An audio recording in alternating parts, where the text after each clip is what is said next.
Good morning and welcome to our thought for the day. I'd like to read you another verse from another great psalm. It's Psalm 37 and verse 1. And it says this: Fret not thyself because of evildoers, neither be thou envious against the workers of iniquity.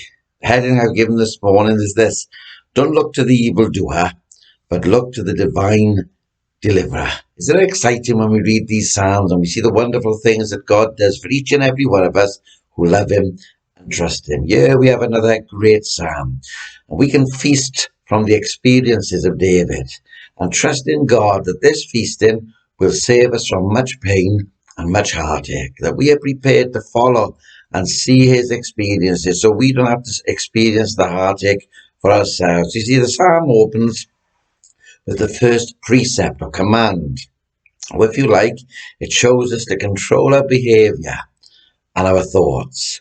For it is often that believers in their hours of trial and in their adversity think that they're harshly dealt with.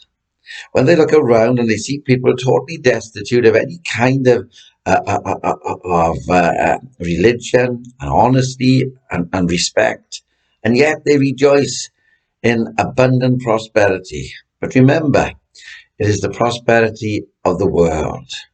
How we need to take notice of the command to fret not thyself because of evil doers. You see, to fret is to worry, to be grieved, to become vexed.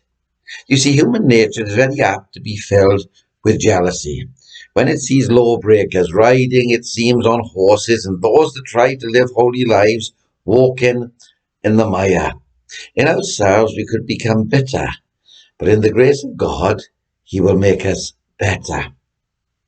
For as we look around and see those in the world and those that do evil, and they seem to prosper, their prosperity is not for very long. You see, the psalmist goes on to say, Neither be thou envious against the workers of iniquity. Here is the same advice, but put in another way. When you are poor, despised, and in deep trial, the old nature becomes envious of the rich and the great of this world. And when we are conscious that we are more righteous than them, the devil says to us, whispers in our ears, you're losing out because you serve God. I wonder how many times the devil says that to you. But we must remember, friends, that their riches and position is just for time. And yet our salvation and our riches are eternal.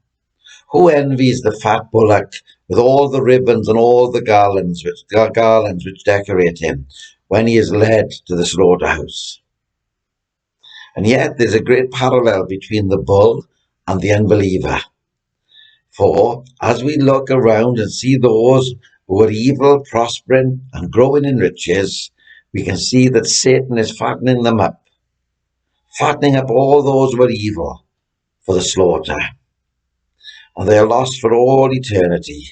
But we who love and serve Christ receive the riches of his grace. And these are not carnal, but eternal. So please don't fret because of the evildoer, but have faith in the eternal deliverer. For they shall soon be cut down like the grass, the psalm says, and wither as the green herb. In other words, friends, the destruction of the ungodly, the destruction of the wicked will be speedy, sudden, sure, overwhelming, irretrievable. As quick as evil rises, it will be cut down with the divine scythe. We pray that God will bless him. I look forward to speaking with you again tomorrow morning.